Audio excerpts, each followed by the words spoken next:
दोस्तों, इस वीडियो में हम देखेंगे HTML में स्टाइल अप्लाई करने का एक और बेहतरीन तरीका। यहाँ पर मैं 3 हेडिंग्स बना लेता हूँ। अब अगर मुझे इस हेडिंग को ब्लू करना है तो मैं इस तरीके से स्टाइल का एट्रीब्यूट लगा सकता हूँ, यहाँ पर भी और यहाँ पर भी। अब इसको ब्राउज़र में टेस्ट कर लेते हैं। जैसा आपने देखा, तीनों की हेडिंग्स का कलर ब्लू हो गया। एक और तरीका div के थ्रू था, जो हमने इस तरीके से अचीव किया था। तीनों H1 को div में डालकर और div के ऊपर स्टाइल अप्लाई कर दिया था। Same result. अब अगर मैं एक और div बनाता हूं, एक और div बनाता हूं, एक और div बनाता हूं, आपने देखा मैं हर div पर स्टाइल अप्लाई कर रहा हूं। क्यों? क्योंकि इस H1 की हेडिंग का कलर ब्लू हो जाए। ब्राउज़र में देखते हैं। अब मैं एक ऐसा मेथड चाहता हूं कि मेरे पेज में जितने भी H1 के टैग हों, उन सब का कलर ब्लू हो जाए। मुझे बार-बार हर div पर ये स्टाइल ना लिखना पड़े। सबसे पहले आसान तरीका देखते हैं, फिर हम div पर वापस आएंगे। यहाँ पर मैंने H1 का टैग डिफाइन कर दिया। अब मैं चाहता हूँ H1 का कलर ब्लू हो जाए।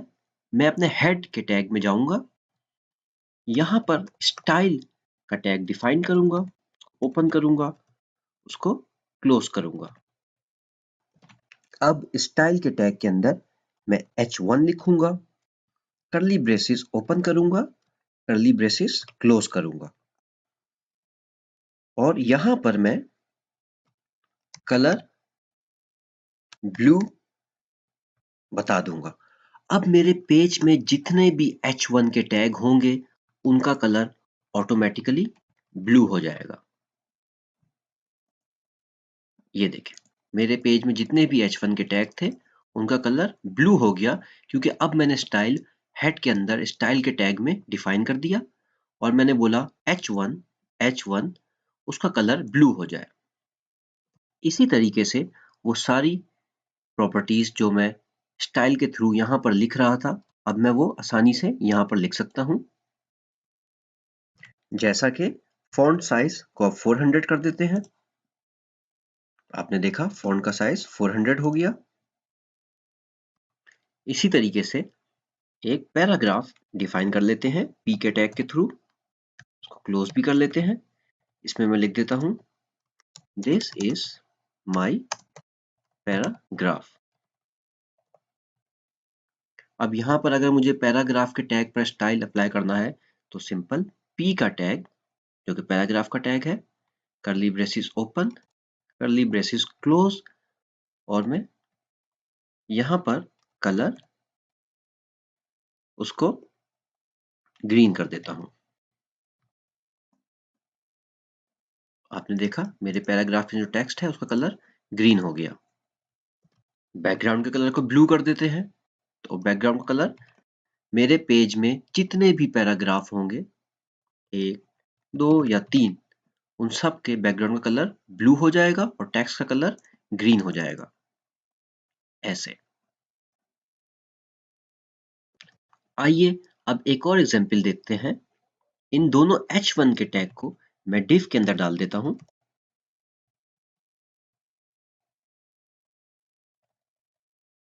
div के अंदर ऐसे। अब मैं अगर इसको ब्राउजर में रन करूंगा तो मेरे H1 का टैग ब्लू हो जाएगा। क्यों? क्योंकि मैंने लिखा है कि मेरे पेज में जितने भी H1 है वो ब्लू हो जाए। ऐसे। आइए एक टैग इस div से बाहर लिख देते हैं, ऐसे। अब अगर मैं चाहता हूं कि मेरे div के अंदर जितने H1 के टैग हैं सिर्फ वो ब्लू हों, ये ब्लू ना हो, सिर्फ div के अंदर जो H1 के टैग हैं वो ब्लू हों, मैं सिंपल यहां जाकर H1 से पहले div लिख दूंगा। इसका मतलब है div के अंदर जितने भी h1 के टैग हैं, div के अंदर जितने भी h1 के टैग हैं वो ब्लू हो जाए। div से बाहर जो हैं वो ब्लू ना हो, डायरेक्ट div के अंदर जो h1 के टैग हैं सिर्फ वो ब्लू हो। अब इसको ब्राउजर में टेस्ट कर लेते हैं। आपने देखा मेरा ये टैग ब्लैक रहा और ये दो h1 के टैग ब्लू हो गए। क्यों? क्योंकि ये टैग div से बाहर है और ये दोनों div के अंदर है, और मैंने यहाँ लिखा है div के अंदर जो h1 के टैग हैं सिर्फ वो ब्लू हो जाए। अब एक चीज और देखते हैं। पैराग्राफ में यहाँ से रिमूव कर देता हूं। एक और div में डिफाइन करता हूं। अब हमारे पेज में दो div हो गए, दोनों के अंदर h1 के टैग हैं। चारों हेडिंग्स आपने देखा ब्लू हो गई, लेकिन अब मैं चाहता हूं इस div के अंदर जितने h1 के टैग हैं वो ब्लू हो जाए और इस div के अंदर जितने h1 के टैग हैं वो ग्रीन हो जाए। अब ये कैसे मैं अचीव करूंगा? उसके लिए मुझे div की क्लास डिफाइन करनी पड़ेगी। यहां पर आकर मैं क्लास का एट्रीब्यूट लिखता हूं। क्लास का मतलब मैं अब इस div को एक नाम दे रहा हूं ताकि मैं इसको बुला सकूं। मैं इसको बोलता हूं div1। यहां पर मैं एक और क्लास डिफाइन करता हूं, मैं इसको बोलता हूं div2। अब अगर मुझे इस div को बुलाना होगा तो मैं लिखूंगा div डॉट और इसकी क्लास का नाम जो मैंने यहां पर डिफाइन किया है। और अगर अब मुझे दूसरे div को बुलाना होगा तो मैं यहां पर इसको कॉपी पेस्ट कर लेता हूं। मैं यहां पर 2 लिखूंगा, TWO2, और उसके अंदर h1 को बुला लूंगा। इस कलर को ग्रीन कर लेते हैं। आइए अब इसको ब्राउजर में टेस्ट करते हैं। आपने देखा हमने अपना डिजायर्ड रिजल्ट अचीव कर लिया। आइए कोड को थोड़ा सा रीड थ्रू कर लेते हैं। हमने 3 चीजें देखी। यहां पर मैं h1 लिख देता हूं और फॉन्ट के साइज को 50% कर देता हूं। यहां पर मैं एक और div डिफाइन कर लेता हूं और इसकी क्लास कुछ नहीं देता और इसके अंदर h1 के टैग छोड़ देता हूं। यहां पर मैं div कर्ली ब्रेसेस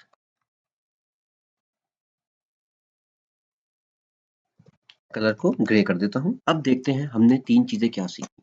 पहली चीज, अगर हमने पेज में जितने भी h1 के टैग हैं उनका फॉन्ट साइज चेंज करना है, हम आसानी से स्टाइल का टैग हेडर में हमने डिफाइन किया, h1 लिखा, curly braces open, curly braces close, और पेज में जितने भी h1 के टैग हैं उनका मैंने फॉन्ट साइज 50% कर दिया।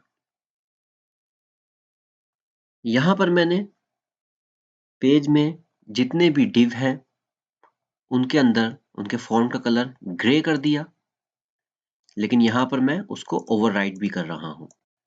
जैसा आपने देखा ये दो div हैं, मैंने इस div का कलर div1 उसके h1 के टैग का कलर ब्लू कर दिया, div2 उसके h1 के टैग का कलर ग्रीन कर दिया, ब्लू ग्रीन। अब मैं अगर ये 400% हटा देता हूं तो आपने देखा ये साइज 50% हो गया। ये इसने कहां से उठाया?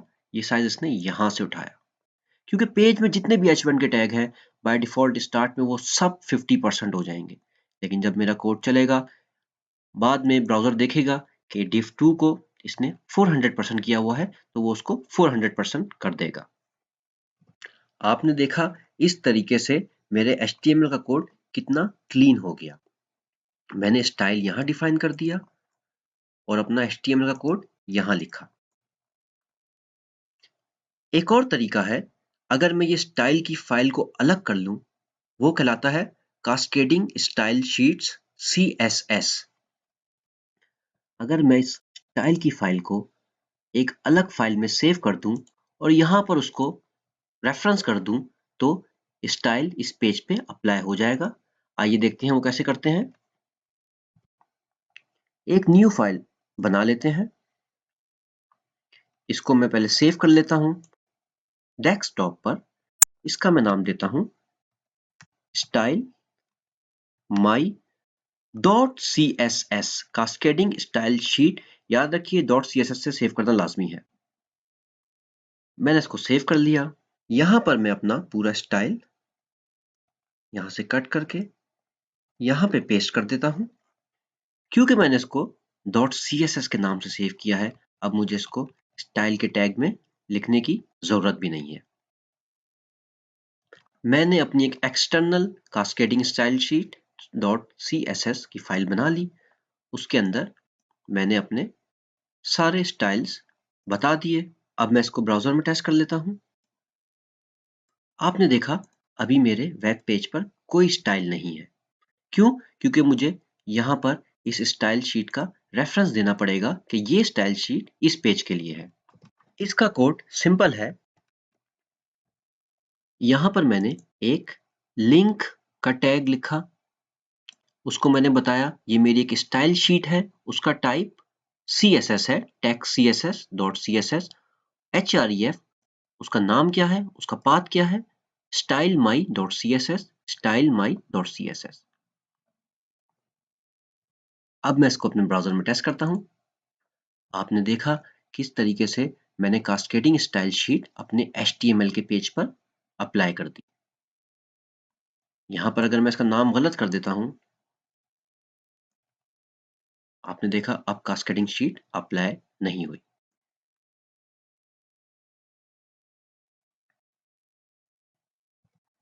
एक्सटर्नल .css फाइल बनाकर उसके अंदर सारे स्टाइल्स डिफाइन करके अपने HTML के पेज में लिंक के थ्रू उसको रेफरेंस करना, ये बेस्ट प्रैक्टिस है HTML की कोडिंग करने की। इससे आपका HTML का कोड अलग हो जाएगा और आपके स्टाइल का कोड अलग हो जाएगा। रियल वर्ल्ड में जब सॉफ्टवेयर डेवलपर्स कोड करते हैं बिल्कुल इसी तरीके से करते हैं। तो आप इस बेस्ट प्रैक्टिस को लाजमी यूज कीजिए। यहाँ पर मैं आपको एक वेबसाइट जो मैंने आप लोगों के लिए बनाई है ताकि आप इसको प्रैक्टिस कर सकें, मैं इसको खोलता हूँ। आपने देखा ये एक सिंपल सी मेरी वेबसाइट है। अगर मैं इसको नोट पैड में खोलता हूँ, आपने देखा इसमें मैंने ये स्टाइल यहीं पर अप्लाई किया हुआ है, लेकिन मैं आसानी से .css की फाइल में इस स्टाइल को अप्लाई कर सकता हूँ। कैसे? उसके लिए मैं फाइल न्यू करूंगा, इसको मैं सेव एज कर लूंगा और यहाँ पर my style.css के नाम से फाइल सेव कर लूंगा और यहाँ से मैं इस पूरे स्टाइल के टैग को कॉपी कर लेता हूँ, यहाँ पर इसको पेस्ट कर लेता हूँ और यहाँ से स्टाइल का टैग रिमूव कर देता हूँ क्योंकि अब मुझे इसकी कोई ज़रूरत नहीं, क्योंकि मैंने ये एक्सटर्नल कास्केडिंग शीट में डाल दिया है और यहाँ पर लिंक के टैग के थ्रू मैं इसको रेफरेंस कर लेता हूँ। अब इसको खोलते हैं। आपने देखा सेम रिजल्ट। ये फाइल मैं डिस्क्रिप्शन में इसका डाउनलोड लिंक डाल दूंगा। आप इसको डाउनलोड करें, आप इसकी CSS पढ़ें और आप देखें मैंने किस तरीके से ये CSS अप्लाई की है। इस वीडियो के लिए इतना ही, मिलते हैं अगली वीडियो में।